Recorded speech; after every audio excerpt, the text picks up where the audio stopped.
श्री सिद्धारूढ स्वामी चरित्र प्रकरण 1।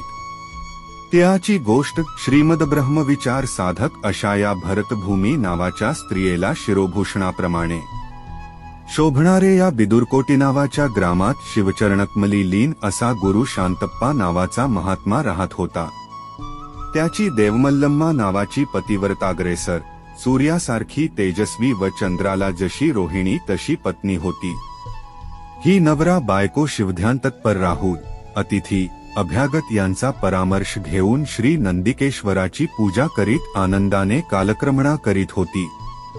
भुकेल्यास अन्नदान देऊन शेषप्रसाद ग्रहण करून तसेच शिवकथाश्रवण व सच्छास्त्राध्ययन यांच्या योगाने विवेक वैराग्य साधन संपन्न होऊन राहत असता केवळ मोक्ष साम्राज्य शिवगुरु श्री वीरभद्रस्वामी यांच्या करकमलापासून उत्पन्न झालेल्या गुरुपूजेत तत्पर होऊन आपले निजस्वरूप जाणून भक्तियुक्त अंतःकरणाने राहत असता श्रीमज्ञानानंदैश्वर्ययुक्त अशा सद्गुरु वीरभद्रस्वामींनी त्या दाम्पत्याला ब्रह्मात्मैक्योपदेश प्रतिपादलेल्या शून्य संपादन वगैरे वचनग्रंथाचा उपदेश केला आणि त्यांना लिंगांगसामरस्य भावात निःसंदेह केले। ह्या दाम्पत्याच्या पोटी 3 मुलगे झाले। त्यांपैकी वडील दोघांना व्यवहारात घालून लहान असलेला सिद्ध त्याला आपल्याजवळ बसवून नेहमी गुरुवाक्य श्रवण करवित असता सिद्धाला 5 वर्षे झाली।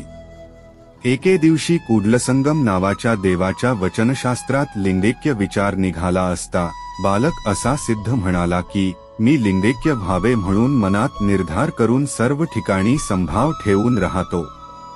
पुढे एके दिवशी मुलांबरोबर खेळत असता मुलांनी तीळ मागितले, पण तीळ शिंक्यावर एका गाडग्यात ठेविले होते, त्या ठिकाणी हात पोचेना।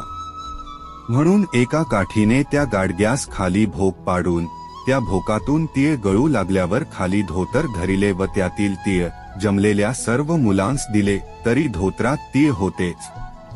गावातील प्रत्येक मुलाजवळ बरेच तीळ आहेत असे लोकांनी पाहून हे तीळ कोठून आणले म्हणून विचारिता त्या मुलांनी गुरुशांतप्पाचा मुलगा सिद्धियाने आम्हास दिले असे सांगितले। ते ऐकून बाहेर बसलेल्या देवमल्लमाला विचारून ते घरात गेले आणि पाहतात तो 1.5 पायली तीळ मावणाऱ्या गाडग्याच्या खाली बरेच तीळ सांडले आहे व मुलाजवळ ही पुष्कळ तीळ आहे। ते पाहून मुलास म्हणाली, मुला हे काय केलेस?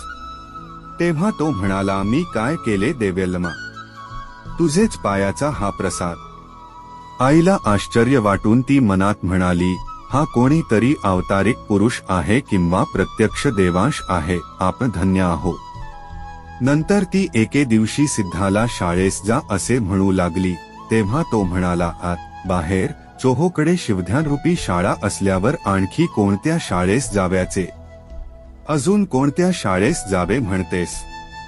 आई, विद्यार्थ्याने विद्येचा अभ्यास करावा, परंतु विद्यामूर्तीने विद्येचा अभ्यास करणे म्हणजे सरस्वतीने विद्वानांची अपेक्षा करणे, चंद्राला दुधाने न्हाऊ घालणे किंवा सूर्यापुढे मशाल धरणे अथवा लक्ष्मीला धनिकाची गरज लागणे अशासारखे हे आहे।